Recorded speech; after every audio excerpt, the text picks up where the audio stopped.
Hey, everybody, welcome to the Tom Rowland Podcast, brought to you by Starbright. We're brought to you by Starbright today. As always, Starbright is the maker of an awesome line of products to take care of your boat. That's where I use it most, whether it's the salt off product or any of the boat cleaning products. Starbright has you covered. Definitely check them out. They're not only a great company for the products that they have, but they also do a tremendous amount in conservation, and that is certainly important to us all. I'm George Poveromo, and this is the Tom Rowland Podcast. George, how are you, man? I'm Good to doing have you back. fine. No complaints. Everything's good. And, working super hard as always. If there's any complaint, but that's not really a complaint. Overall, it's a good thing. And, we're doing what we love to do. So you never really tire of it, really, as you well know. Right. I wanted to talk to you about that. You've had an incredible career. When did you start?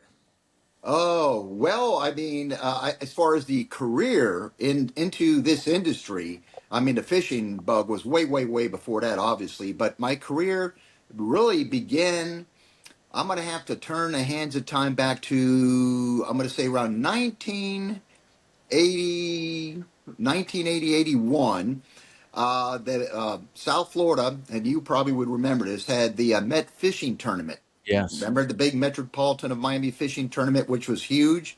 I was brought on board as an assistant director to the Miami Met tournament. And during that time frame, Dan Kitness had started the Greater Miami Billfish tournament. So he came to me and said, "Why did you come over?" Dan said, "I ran this the first year. We need somebody that could really do a good job organizing it and do a job. We want to grow this." And Dan said, I really don't want to be in that part. So he talked me into leaving the Met after 1 year and becoming the Greater Miami Billfish Tournament's executive director. So really, as far as maybe, as you could call it, paychecks go, that was my Mm-hmm. first paycheck, and I guess my very first entry into the fishing industry. And then pretty much from there, I was running a Miami Billfish tournament.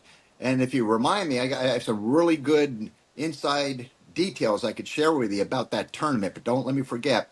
Okay. So and then in 1983, Saltwater Sportsman had opened up a position.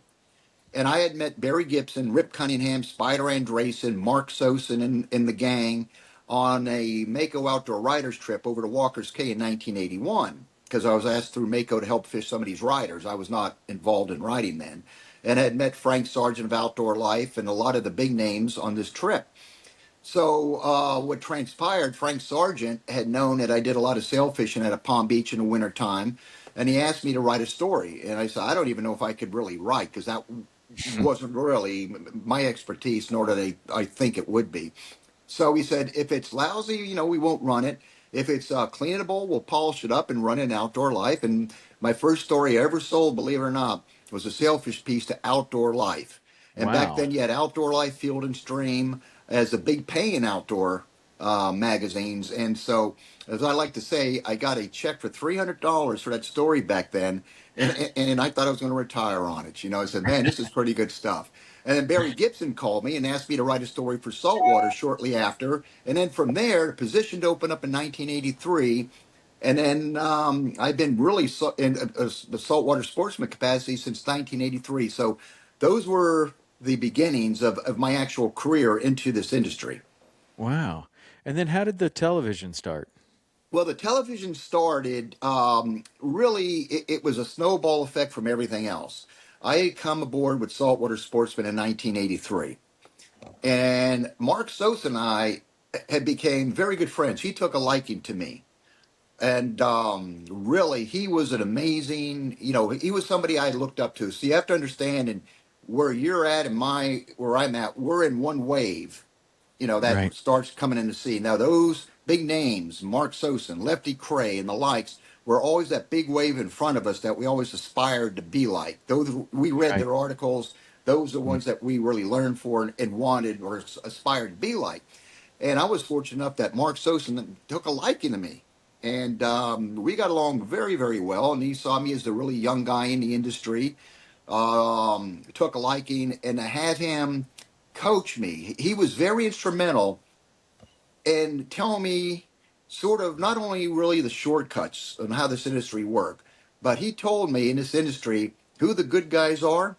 Mm. And I'm not going to use the exact word he used, but who are the not so good guys and who to avoid, who's going to try to take advantage of. So I had this knowledge, and I sort of aching it to like getting ready to start the Indy 500. And then you have Mario Andretti coaching you on how to run the Yeah. Indy 500. That's how I felt coming into this industry with Mark Sosin as my mentor. So he and I had grown very, very close. And 1983, I started with the magazine, and we just kept on going, going, and going. And the seminar series was the actual idea of Mark Sosin and myself, and that came out in 1988, and that was born out of embarrassment. And by embarrassment, I mean Rip Cunningham used to get us all.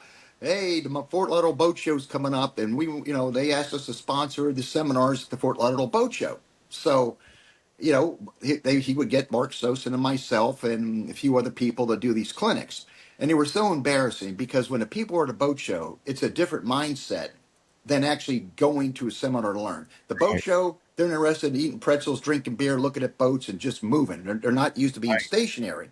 So they So you held have these four people seminars at out. the food court, and at the food court. And all of a sudden, there'd be 10 people out there. And when they finish the hot dog, they get up and leave. And Sosa, I said, this is so embarrassing. So he told Rip, don't do these things anymore. And Mark Sosa and I talked about coming out with a full-blown seminar series tour, which started in 1988. So where I'm going with this, I know it's not the exact question he asked me. It's about the TV show. So as times have progressed, I had one of the top columns with Saltwater Sportsman. We had and still had the #1 seminar tour going. Then my next natural progression would be a television series. And I wanted to go out and take that next step. And what used to irk me as I'd watch some of these shows, and it's just about, hey, Fred, that's a nice fish you got. Oh, that's beautiful. It was almost mind rot, to be brutally honest.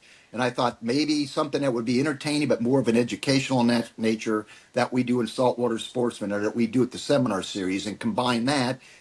Then my saltwater World of Saltwater Fishing was born, and this is year 26 for that. So that's sort of Wow. like the long road around it took you to answer your Good question. for you, man. 26 years on TV. That's incredible. We just finished our 21st year, going into our Uh-huh. 22nd year, and it's hard to keep a show on the air that long. It really is. You've been really good with that, and always deliver a lot of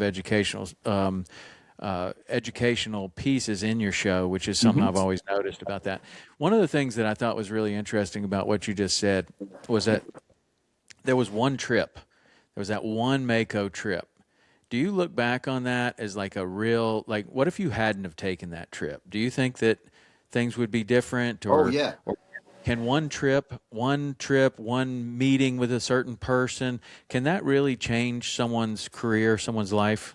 I'm gonna, yeah, oh, no doubt, and I'm gonna take you beyond that because it actually got a lot stranger before just that one Mako trip. Is how did we get to that one Mako trip? My father, he's the one who got me into fishing, and he was pretty good friends with Bob Hughes from the Bob Hughes Bonefisher, fame. And I had later become friends with Bob Hughes. He was another like mentor to me. That he also took a liking to me. So my dad wanted to step up. We had a bay boat.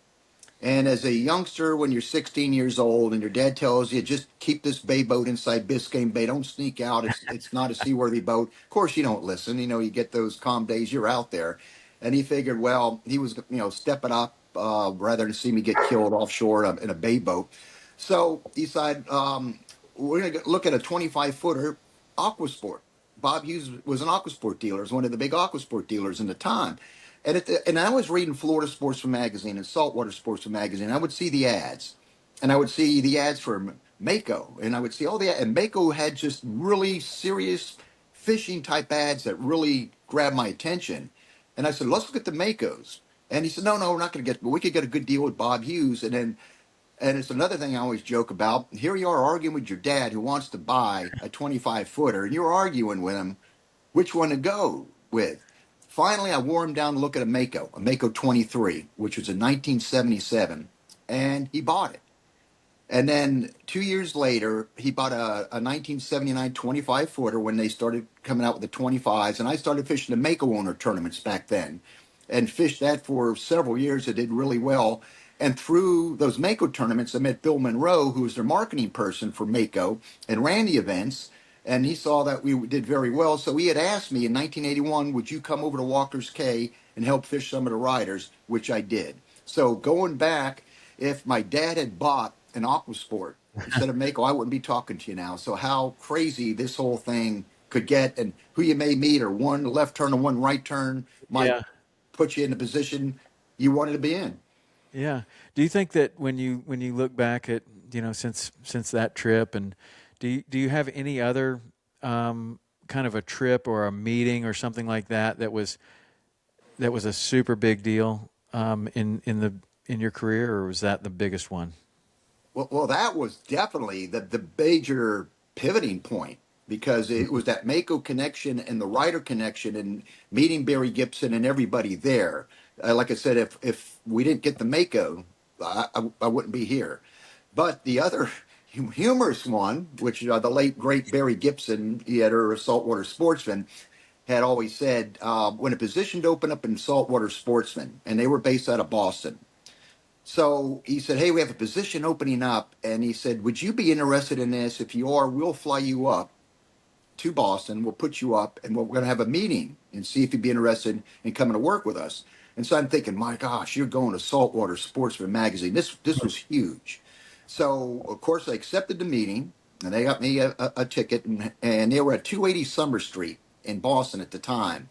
And they had put me up, I can't remember which one, but a real fancy hotel. So I was so nervous about this meeting in advance that I bought this three-piece suit, okay? I mean, it cost me $600 back then for this suit. I said, man, I've got to look good. So my father always said, growing up in life, that you could never really be too overdressed. Well, this is one time he was wrong. I go to the meeting, and I go up, and there's a big door, Saltwater Sportsman. I open the door. I walk in with this three-piece suit, and they're all looking at me. They have fishing shorts on, fishing T-shirts and everything. And so I said, wow. I said, my dad was wrong on this one. I certainly overdressed. So we sat down, had a good meeting. And they said, well, come on, we're going to take you out to lunch. So we go walking down the streets of Boston. It was summer. It was so hot. Those guys were comfortable, and I was just melting there. So that was the other pivotal point. Barry Gibson said, after you left that meeting, he said, I looked around and said, he's our guy. We're going to pick him up. And Spider said, how could you be so sure? And Barry said, anybody that would come to Saltwater Sportsman in a suit like that is our guy. We need to lock him in. And that was the other sort of humorous pivotal point of me really getting hooked up with Saltwater Sportsman. So that one thing where you think you're overdressed actually turns out to be the reason that they thought you were the guy. They were. I guess they figured if this guy was so serious about him getting that dressed up to go to work with us, that he's got to be responsible enough and serious enough that's going to give everything he's got to the company. And that's how it was. So, that $600 suit back in the day certainly worked. Yeah. So did they make you move to Boston? No.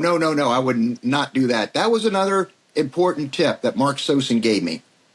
He said, you do not want, if it's ever offered you, and don't shoot for it, you never want an editor position at a magazine or a full-time staff position. That you always want to be an independent contractor.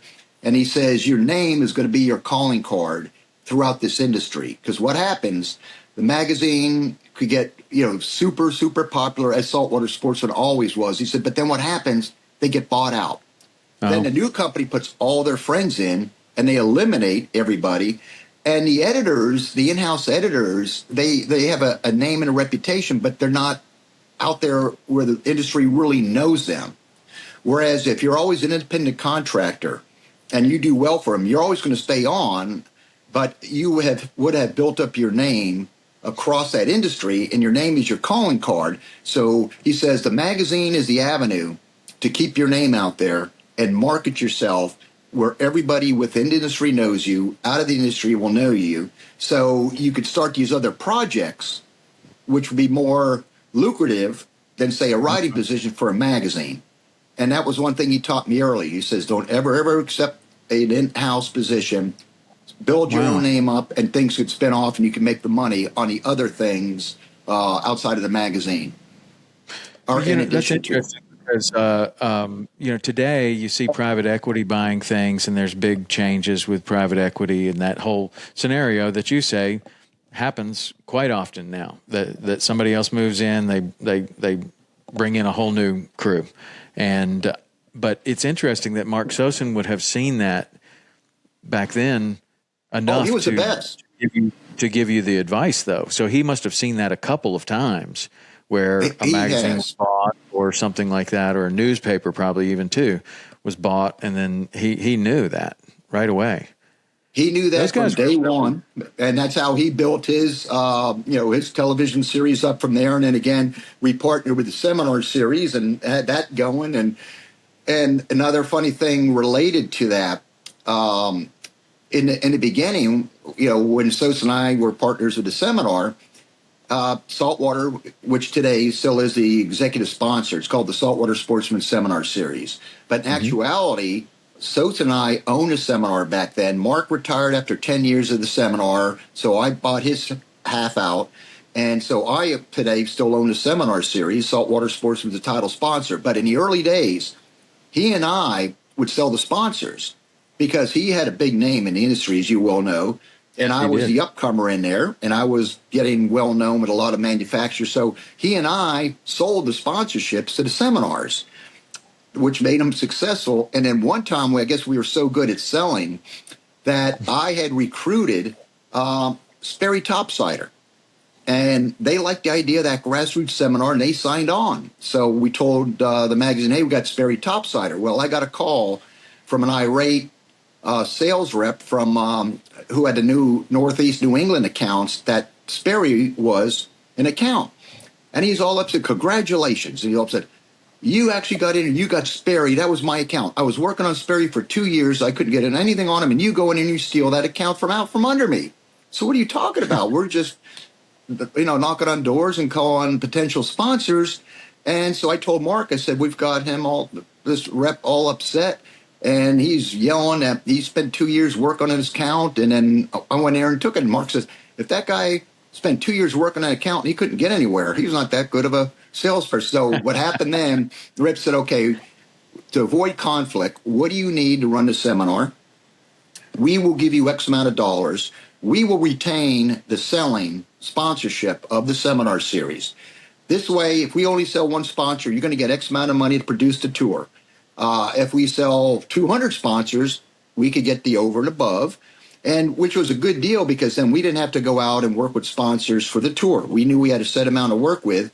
And then Saltwater, to their benefit, used that as their advantage. They would go to a sponsor, hey, look, you're doing eight pages with us a year. I'll tell you what, if you bump that to 10, we'll give you the seminar at half price or maybe put you in for free. So they had a bargaining chip with that, which worked very well across the board all the way to what we have now, and this is year 39 for the seminars. So that was a pretty good model there. Do you still have someone, you're still working with that kind of model where someone else is selling and yes, and you're not? Yes, it's the same model there where we'll get X amount or I'll get X amount to produce the entire tour, and then the magazine retains the sponsorship and over and above that they would make on it. So it's a win-win deal. To this day, it's been a proven model. Now, your seminar series has spanned enough time to where it goes back to where magazines, newspapers were the primary means of information, right? To cell phones, internet, streaming TV, on and on and on and on and on, social media. How have you seen the crowds change? Or what changes have you seen as technology and the primary source of communication has changed over time? Well, yeah, it was definitely, in the heyday, the magazines were the big, without a doubt about it. And then as things progressed, you still have that hardcore base that is still with the magazines. Now, you got to understand, too, that what we do, our industry, saltwater fishing, is sort of unique. And I don't want to say it bucks tradition out there as far as communication, but you know how expensive it is to be within our sport, Oh, yeah. saltwater fishing. Takes a lot of money to play the game. So the demographics are different. So the people who would have the money as a whole, I'm not saying that there are not exceptions, but the people who have that kind of money as a whole, if they're fortunate and good businesses, they're in their 40s. More than likely, they'll see that in the 50s. And more than likely, you're in the 60s where they have that kind of money that could buy the best everything and continue. So those are the same people that have grown up with magazines. And so they're still there. It's, they do the YouTube. But conversely, the YouTube in general is made up of young people, which demographic-wise, unless a lot of them are independent and wealthy, are going to have a hard time buying a $500 pen reel, a $700,000 center console boat. So the numbers may favor that YouTube demographic, but the real demographics that could play and participate in our sport still have the magazine, the print media, still have like the television where they could either record or stream on it, and then with the YouTube. So it's more of a mix, but that saltwater industry it still has a unique spot in this whole deal because of the demographics involved. Right. Yeah, for sure. Have you noticed that there were certain years where you had the best turnout in the seminar series, or has it continued to grow over the years, or what do you think was the most popular? The early years, I would say probably the first 10 or so years were really the gangbuster years, because you had a lot more magazine circulation out there. A lot more people were 100% dialed in the magazine, so we had our biggest shows back then. The biggest we ever had, which we set a record, was, I want to say it was maybe year 11. And we were at a big casino in New Jersey, Atlantic City. And we had sold the place out at 1,250 seats. And there were still people at the door, but the fire marshal wouldn't let the people in, at least because there was standing room only, wouldn't let us happen. So we capped it, which was actually scary. When you were going up on the stage and you looked and saw those people out there. When it was all over, the technical director, he said, when you came and you booked this hall and you said you needed 600 seats for fishing seminar, because I thought you were off your rocker. Then you call me a few weeks later and you need 800 seats. Then you asked me for 1,000. He said, I've been working this theater for 15 years. There was only one other event that sold this theater out like you guys did. It was a special New Year's Eve celebration with Alice Cooper. Oh. So we go around telling everybody, hey, we tied Alice Cooper. There you go. There you go.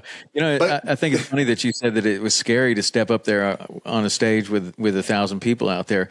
But in my experience, I haven't done nearly as many seminars as you have, but I have done some. And some of them, I know exactly the feeling of doing a seminar by the food court, or you just all of a sudden get it's your time and you get up there and no one's expecting anything and you just have to start talking on this microphone to a crowd that's walking by and doing other things and they're not there for you. I find that to be by far the most intimidating, where I can stand up in front of, a television audience or some other audience that's there. I don't know if I guess it's their intent. Like, I used to do these fly casting seminars at this thing that was called the International Sportsman's Exposition. You remember those? They were out west, actually. Yeah. And they hired me for a couple of years to come out there and do these fly casting exhibitions. And it was all fly fishing at that time, and there would be a big crowd. And they would have, Lefty Cray would be there, Ray Jeff would be there, and Brian O'Keefe, and here I am as this young kid, out there with those guys, and I would be nervous as I could be, but I was nervous because I was, leading up to Lefty Cray, like I was opening for Lefty Cray.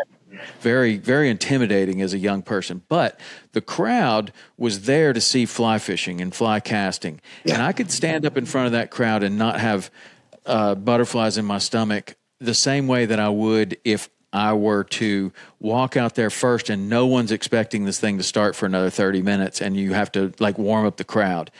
That makes me so nervous. or you get out there for a seminar, say somebody asks you at a Miami boat show or something to do a seminar in their booth, and you just kind of show up and nobody's really expecting it. You're hoping somebody shows up. There's 3 or 4 people there.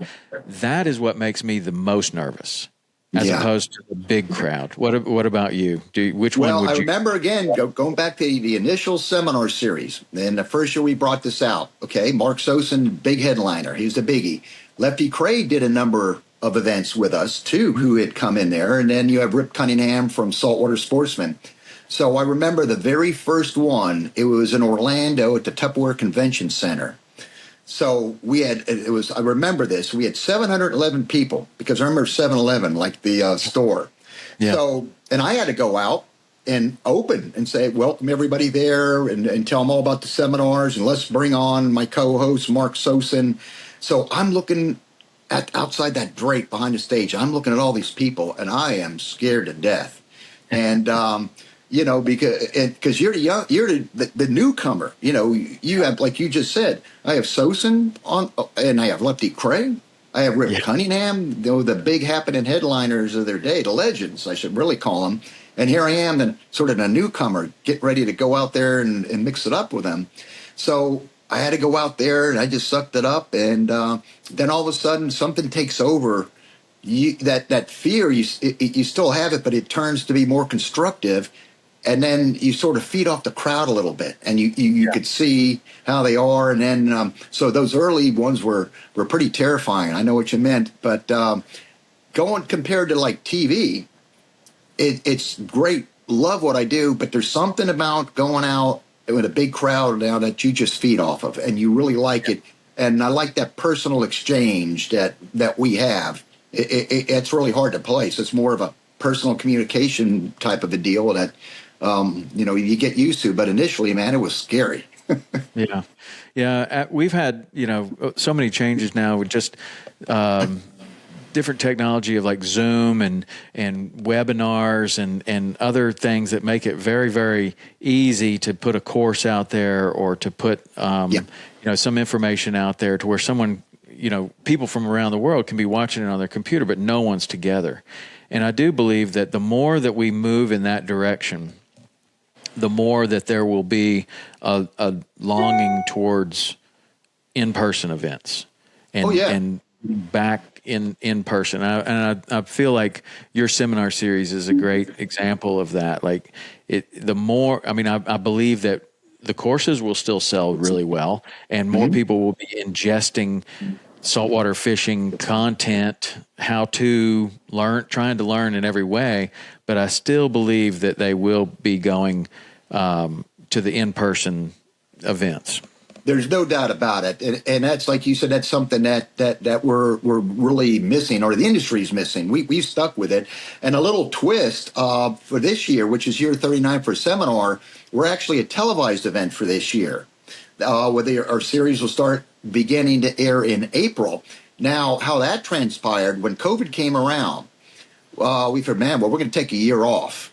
And one of our sponsors, it was actually the Florida Keys, said, you've been at this for so long, you got to keep the continuity going. We'll do a Zoom thing. And I'm not going to do Zoom. And I thought about that. With Saltwater Sportsman, they had their show on television. I have my show. So between our TV contacts, so let's turn this into a televised edition. So for 3 years of the COVID, we filmed it at the IGFA, a 13-episode series.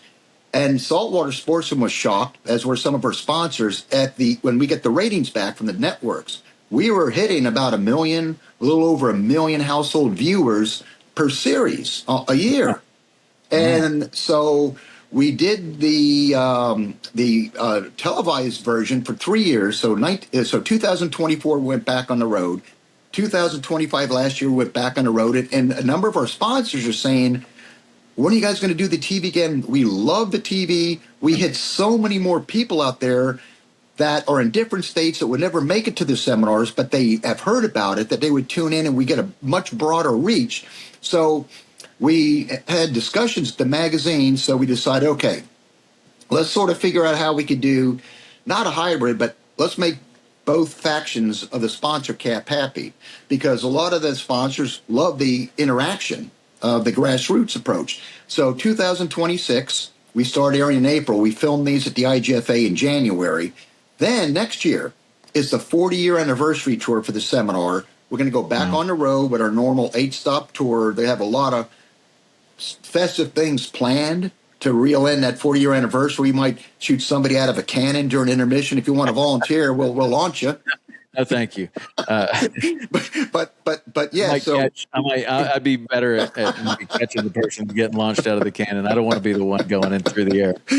Well, we'll find somebody for that, and so the televised edition this year. Then we go back to the grassroots, which I like the grassroots. The TV is a lot easier, but you work with your faculty, and there's really no audience interaction to feed off of. Right. Whereas when you're doing this live, you feed off the audience. When you're doing the televised one, like for next year, that won't have a live audience component at all. Just purely televised. No, just like we did the COVID years. It's purely studio. We brought in about both? Pardon me? Have you thought about doing both? Like a hybrid? Televising? Yeah. Well, you have a live event and televise it. The problem with that is we talked about maybe we put in a limited amount of seats and do it in front of a live audience, but you lose the control because somebody needs to go up, they want to get a bathroom break or whatever, you hear a chair move and it interrupts the actual filming. We really visited how we could put maybe 100 people in, let them in to see this thing, and the control, we would have lost that because we were very regimented when we came in. We would film, 7 o'clock to 7:30, session 1. 5-minute break to change one team out, bring the next team and get right in the other. So we film these so tightly that any audience or any person there could have disrupted it with noise, sneezing, or whatever. So we opted not to do live or when we did the televised version. Now, where does this air, or where did it air? It's going to air in April. We're going to be on the World Fishing Network. We'll be on Outdoor America. I'm going to post it on my YouTube channel. So we're just getting everything all in order for our April airings now. We're in the editing process. We just started now editing each episode. So how that goes is we have had our whole stage set. We have 4 faculty members, and we had a total of 12, and we would alternate based on the courses. And in the editing process, rather than seeing 4 guys or girls or whatever coming in tight to their faces and talking, we intersperse with a lot of fishing footage that we have. So we have a lot of visual content that could go to on the water. You could see the fish you're talking about. Some of the techniques that are being discussed, you'll see them in play on the actual video. So it makes for a very entertaining type seminar. You don't see 4 talking heads. You briefly see 4 talking heads, but a lot of video footage interspersed to make it really an eye-catching, eye-candy type seminar where people can also visually learn as they could, just from the voices. Now, with you as a host or producer, whatever your role is there, probably both in some way, which do you think is easier or harder, being on the water doing a TV show or doing a studio event like that with really, really tight studios are always easy. You don't have to deal with weather, as you well know. Yeah. I mean, that's right. The filming deal, that it's a major undertaking, and I'm not telling you anything new on this thing. You have production teams, you have boats to move around, destinations to go to, and when you map your shoots out, you have to do it so far in advance to lock in where you're going and lock in the production teams. You don't know what that weather is going to do to you at that time. Well, you get everything perfect, and then the weather throws you a curveball. Right. Or you get out there, and all of a sudden your main species is not cooperating or they're not in the area, so you've got to be adept enough to switch gears and go after something else. So without a doubt, the television is way more challenging to to get studio things easy. It doesn't rain. It doesn't blow 30 knots on you in there, and, it's easy. That's right. Yeah. And there are a lot more cameramen, producers, crew people that are available for studio things than there are cameramen that do not get seasick offshore. And, that is a real concern. And I'm sure that you probably have a lot of the same people working with you over a long time, but I'm sure there has been a cameraman that got sick on your show. No doubt about it. And it is. And as you well know, it's a specialized type of videographer that could work with the actual fishing shows. Right. You need to find Yeah. someone who really likes fishing, that has the sea legs, there's a lot that goes into it. Somebody that everyone's going to get along to. You don't want a clown out there or a jerk that's going to make your reputation look bad. You don't want some videographer who's going to end up till 2:00 in the morning in a Key West bar all hammered, and then because that reflects bad on your production. So you need to have a real tight crew. It's not to say we don't have fun. When we get that boat back, tied up safely, we're washing down, let the guys have a Papa's Plar rum and, just to relax a little bit. But then that's about it. Everyone gets to bed early. We got to get up super early and got to go to work. We're there to work, not to have a party. Right. Yeah. Last time you were on, you told me the story about fishing with Nick Stanzik and the Sailfish. Oh, yeah. And swordfish, right? Swordfish, right? Yeah. I'm sorry. The swordfish story, and that was an incredible story. But I wonder if there is another one that stands out of something that was extraordinary to you, like a show that really meant something to you. Was there a guest or something that you've had in your career that really stands out outside of that story? That is so tough to feel like a show wise. And I've been asked that a lot. If I had to really nail it down, because see, with me, what I judge, personally speaking, from memorable shows is I always like the ones I would do in my own hometown waters, Biscayne Bay. It could be a sea trout show, because that's where you grew up. So you have the sentimental flavor to that. Now, a spectacular type of slant, it's hard to argue when I had gone to the Bahamas. I got the 143-pound wahoo. I mean, that's a pretty sensational catch there. That is. And that was great. And then they wanted me to come back 2-3 years later. And I said, I'm not going back there. How are you going to top a 143-pound wahoo? So the boat I was fishing with on the second time said, let's go change it up. Let's go in springtime. Let's go after marlin, tunas, and that. I said, okay. So we catch tunas, we get dolphin, and we're just trolling lures on the way back to the marina after a successful shoot. Rigger goes down, the fish staying straight up and down. I'm thinking it's a small blue. Captain saying it's a yellowfin. Lo and behold, we got a 113-pound wahoo. Wow. And so the only 2 trips that I've been to San Salvador, I've cracked that 100-pound mark.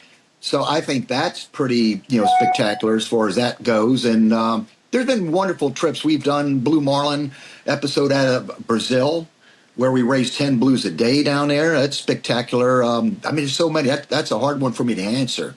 But as far as maybe where you're going with this, as far as the catastrophe or the danger, like when I had gone overboard with that swordfish with Nick Stanzik, I remember before I got in the industry, it was my early years with Saltwater Sportsman. I used to sailfish a lot out of West Palm Beach.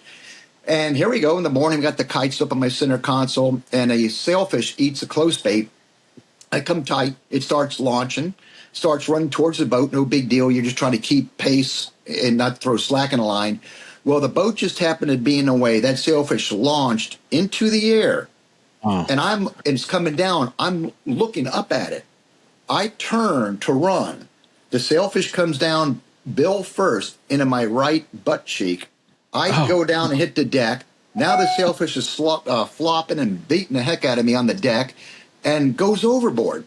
And I'm stunned. What happened? I hear my friend, grab your rod, grab your rod. I reach out and I grab my rod. I still have the fish on. So I stand back up and I'm fighting the fish. I feel all this warm stuff running down my leg. So we get the sailfish in and we release it. And so I get the first aid kit. And I had regular underwear on. I had 2 pairs of thermal underwear. I had jeans and a foul weather suit because it was real cold that day. That sailfish, Bill, went through all those layers into my butt cheek. I break out the first aid kit, put the hydrogen peroxide, and packed that whole thing up, stayed out there and fished. And got back home. This is when I was living in North Miami.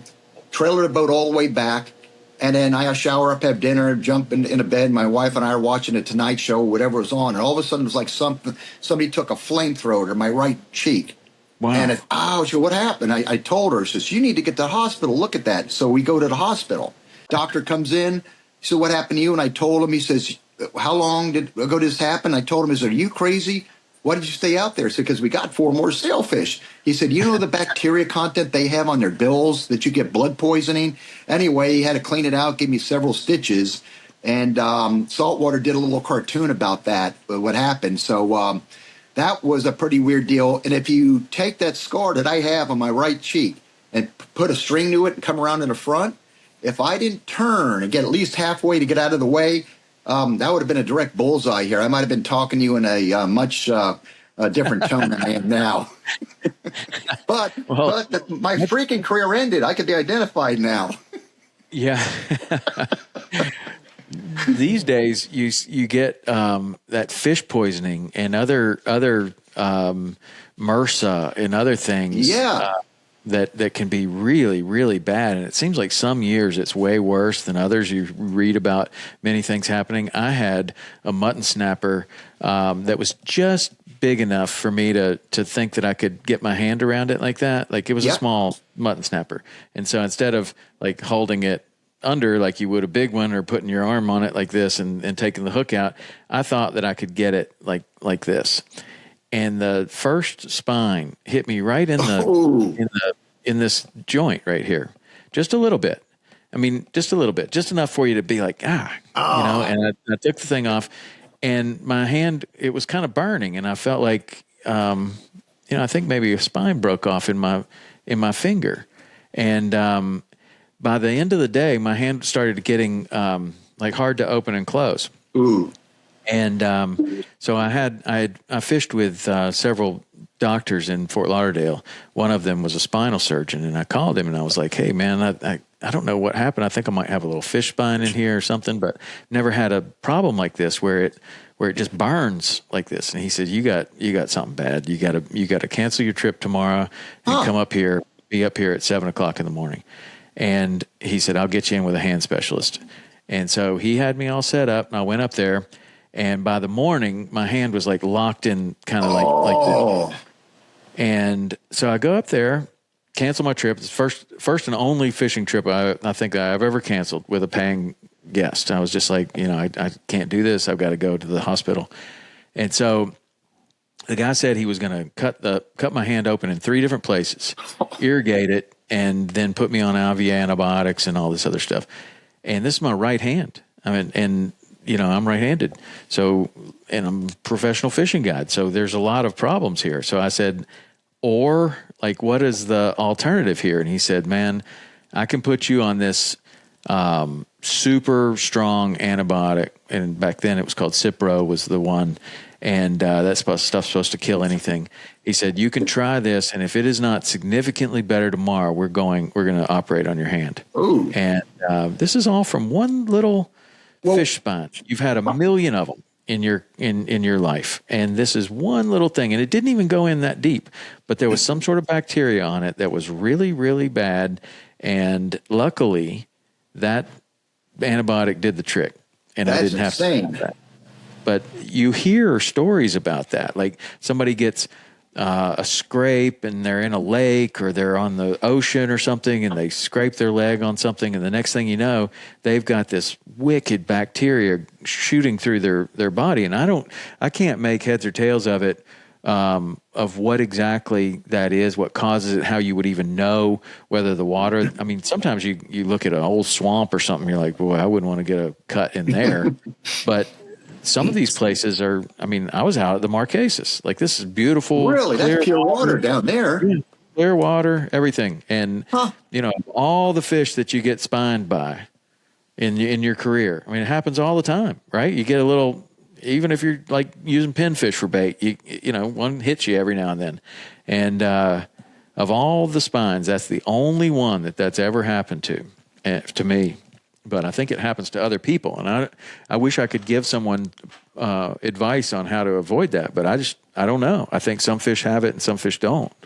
I mean, that's very strange. Like you didn't get your hand operated on. That was like a major rebuild there if you had to have that happen. So I'm glad that worked. It would have been a really big deal, and I don't have any effects from it, but it certainly could have been really, really bad. And wow. but I don't know how to avoid it. I mean, some of those things you have a story like that and you say, well, I learned my lesson and I, go on, but there was no lesson to learn there. No. It was just a weird freak kind of thing. Now I do, those size fish, any kind of a mangrove snapper or something about that size, I now pin them against the side. It makes my shirt all dirty or my raincoat, and I don't grab fish like that anymore. I just pin them up against the side and then take the hook out like that and then just open my arm up and they fall back in the water. And I have moved to that technique. I come home, I smell worse, but but you're safer. Hey, yeah, I'm safer. And if you come home smelling like fish, then you've had a pretty good day, I guess. Yes, or you have some explaining to do later on, maybe. Yeah, it could be worse. How many days have you come back and you smell like no fish? I know. Dang, that sucks. Well, think about the fish that, like, you take Miami. You have these sewer outlets and everything. Like, you catch a kingfish, or you catch something around those sewer outlets, and it's treated, but you have to handle those fish. You would think, like, wow, that's sort of getting into a little risky proposition there, huh? Right. So that would make more sense. But out in the Marquesas, you don't have that kind of stuff. Yeah, that's insane. A mutton snapper is not necessarily a migratory fish that could have come from an area like that. And it's also small. Like it wasn't big at all. So it's not an old fish. It's a young fish. It's a very strange kind of thing, and I don't know why that happened, but I'm glad I had someone I could call that told me how serious it was and that I should take action immediately, because I think if I had let that go for another day, could have been a real problem. That's a scary. Have you ever been on location in some? You said you were in Brazil, and you're saying you raise 10 blues a day. How do you think that compares to today, where we have the fads and you see these numbers that some of these guys are getting around these fads with all types of marlin, but it's really incredible. Do you have an opinion on that and where we are with the fishing right now? Well, it's not like it used to be when we were like young and when you had more fish stocks, but I think that we catch more fish because we're more educated in how to do it, and we know the tricks of the trade, so we do well. But going back to the fad deal, in Brazil, we were fishing the Royal Charlotte Bank, which is a big bank that was like 50 miles or so off where we were fishing, Canavieras, Brazil. So that was a natural bank. But, you look at these areas down there, Dominican Republic, where you fish the fads. I sort of, double-edged sword, I like the idea, because you have targets you could go to that bring in bait, that bring in your pelagics, that increases your chances of catching fish. I guess the downside is if they get abused commercially, large-scale commercially, where those fish get more gathered up and hammered harder. It's a double-edged sword. It's we here at our coast, as you know, we have artificial reefs, which help people catch fish, obviously, and gathering spots for bait and fish. But that's a double-edged sword. But yeah, it's hard to have it. I guess what you really want is a fad where only you know where it is. Of course, and there may have been one or two set around with that in mind, but yes, that would be great if only you knew where you had that one special one. That would be pretty good. So if anybody doesn't know what a fad is, it's a fish attracting device, FAD, and it could be anything, right? Like they could make it out of palm fronds, they could make it out of chain and all kinds of it's old, but it would be down deep enough to where you couldn't see it on the surface. You would know where it was because of your electronics, right? So, you basically it is a thing that only you know about. But if you're fishing that area a lot, somebody's going to see you there. They're going to go over there. They're going to catch fish too, and all of a sudden they know where the fat is. Yeah. And then as it goes, more and more and more people know where that is as well. But it's interesting that you said that we're catching more fish because we know more. And one of the things that I wanted to ask you, and I ask a lot of people that have a lot of fishing experience and a long career, is about the different technologies that we had that have kind of developed in the time that you have been fishing, and electronics, like you probably had LORAN at some point, right? Yeah, I remember. Yeah, when LORAN first came out, we put it on the boat. Before LORAN, you were just doing sights off of land and Right. and that. And then LORAN came out, LORAN C, and that was like, wow, that was pretty good. And then of course it follows up later on with GPS. But the electronics today, or what we have today, is probably what the cruise ships had 40 years ago. Right. Right. So with, maybe it's electronics. I mean, certain other people have talked about like actual fishing tackle improvements. What do you think have been kind of like that trip you took? Like, what stands out in your mind of your career of some of the biggest improvements in that have helped you catch more fish? So as far as the advancements, electronics stand out as the most. It's just insane what we have out there today. Not only GPS, but then, as you well know, all the secret areas that we would have, or friends would share numbers to spots.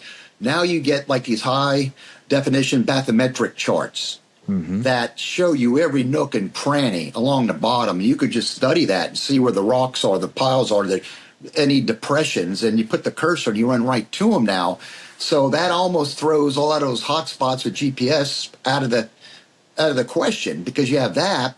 You have radars that could tune into bird mode or whatever and actually see the birds when you're chasing dolphin, whereas before, the old standard radar, you had to know how to fine-tune it to find the birds. It was more of a level of experience to do that, versus now a newcomer could jump in and hit that, look for birds. They can put a bathymetric chart in, see where they want to bottom fish with.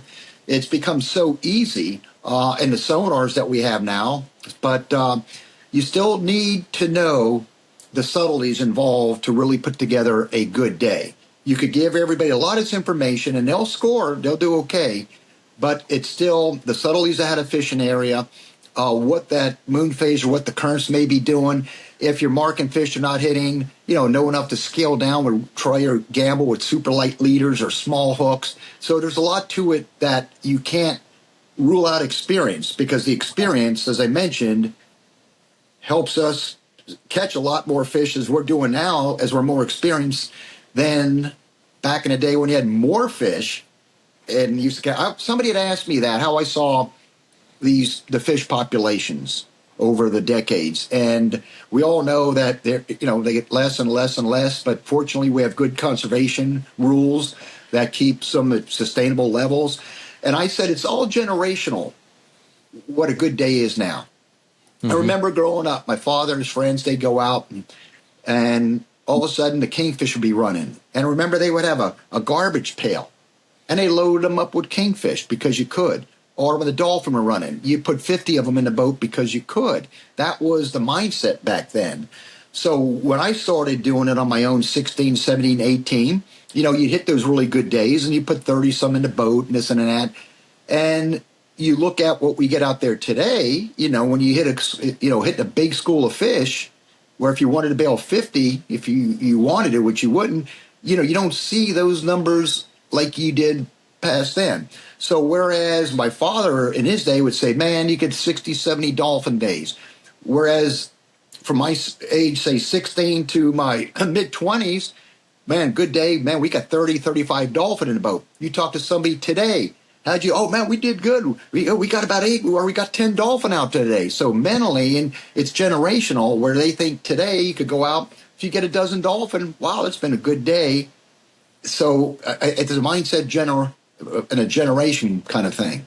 Yeah. And then there's also, you put the right equipment in the right person's hands, and you have a fishing guide that has a tremendous amount of experience, and now they have equipment that can take them 60 miles an hour with enough fuel to be doing that all day long, and they're getting 10 here and 10 there and 10 over here, and they could have an 80 fish day because the equipment is allowing it. And whereas maybe your dad was getting 60 in one little spot 6 miles off the coast, right? And so now you have to go 200 miles to get that same amount of fish, but it's certainly possible. And I feel like the young fishing guides right now have so much information, and there are some of them that are so good, so good. They know how to use the electronics. They know all the history. Maybe they're a second generation guide. They know what their dad did. They know they fish in all the tournaments. They know what everybody's doing.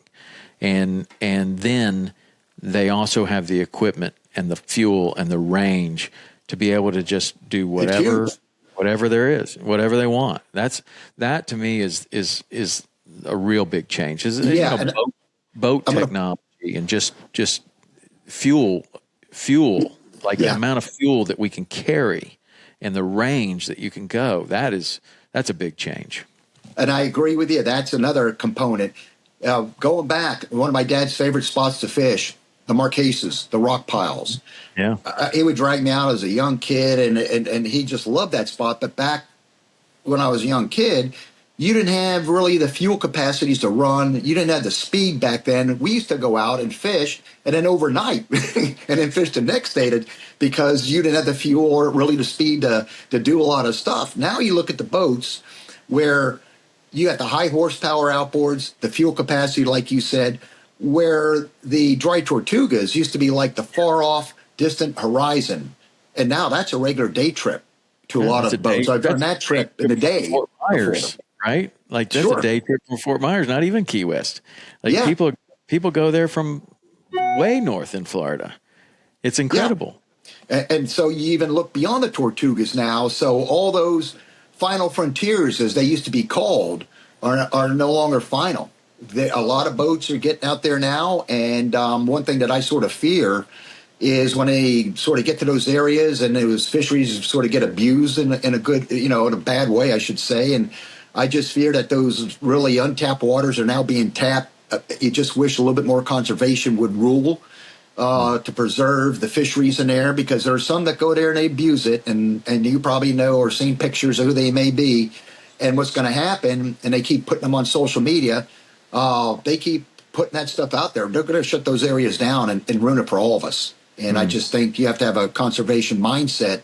Then we were out there. Sure, you're burning a lot of gas and all to catch more fish, but you don't need to overload on it. Right. So they're, again, double-edged sword. Mm-hmm.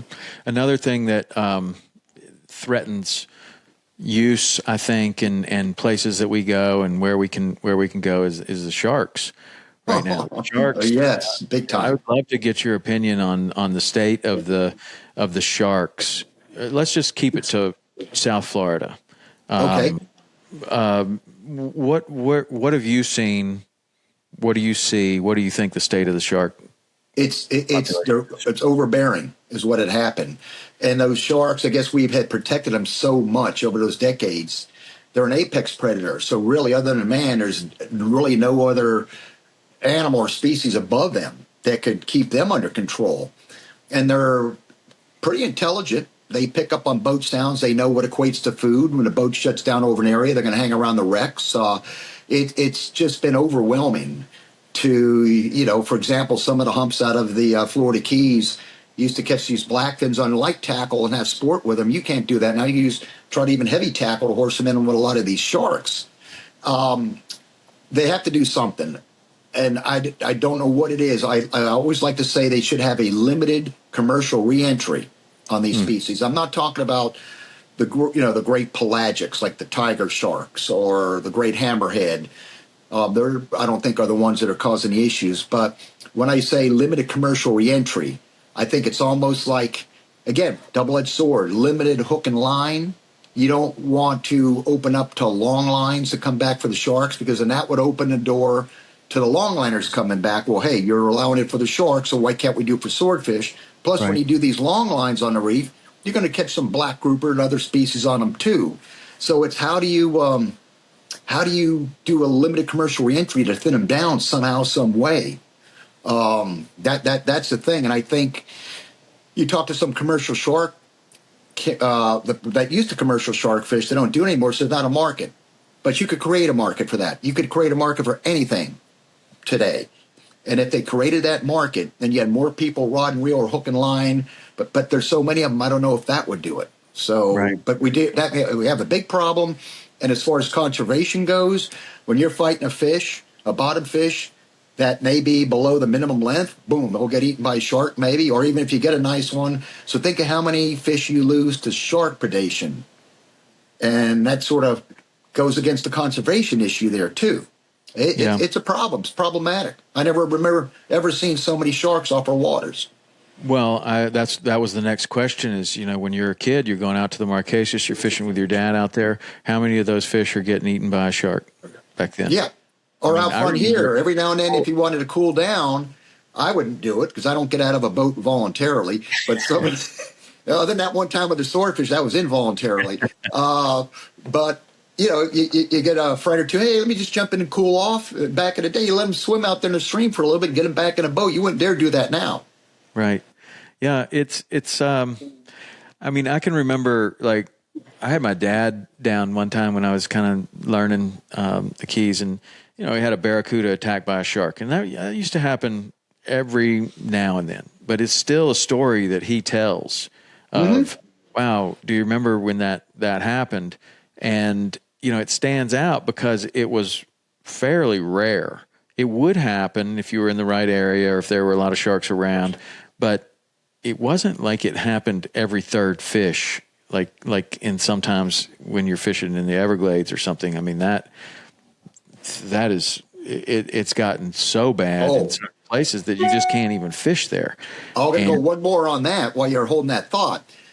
On my center console offshore, I have an inflatable 6-person life raft in case something ever happened to you offshore. And you talk about the backcountry where you're at. That is way more dangerous to fall in those waters than offshore because in all that murky water, you're not going to survive. It's almost like they need these rafts to be on the boat out there. Should something happen and you're going to sink, you need to get in a raft. Otherwise, you're going to be in bad shape with the number of sharks that are out there. Yeah. Well, I mean, you've seen the videos of there's one video of a fishing guide. He releases a redfish or something like that, and he turns, shake hands with his client, kind of wipes his hands off in the water, and he touches the water like that, and the shark grabs him, right by grabs his side of his hand like that, the pinky, and pulls him right in. And, you have to be incredibly careful now, but the number of sharks is incredible. And also what I've noticed is that the conversation has changed a little bit. Now people are actually admitting that there are more sharks, but you talk to scientists, and on this podcast we've talked to a lot of different types of people, divers, scientists, fishermen, sport fishermen, meat fishermen, commercial fishermen, all of these interests have been on the podcast. And it's interesting about how the shark discussion has just changed over time to where at first people would be like, no, there's not more sharks. It's just that they hear the boat and they're coming to it, and it's just that they're more fishermen and there's more sharks engaging. And I'm like, you just go fish with me one day because I will show you a place where it's undeniable. I mean, if you go to snakebite in the Everglades, and you look, you can look with a pair of binoculars, and there will be shark fins as far as you can see, and they're small and they're growing up, right?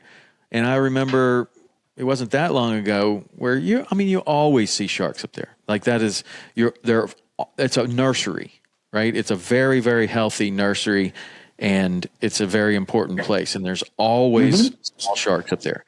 Sure. But I have never seen what I see now, where it is like you get up there and you look in every direction, and there are it's as far as you can see. Sure. And you go around any of the islands, and it's they have grown up there, and there are lemon sharks everywhere.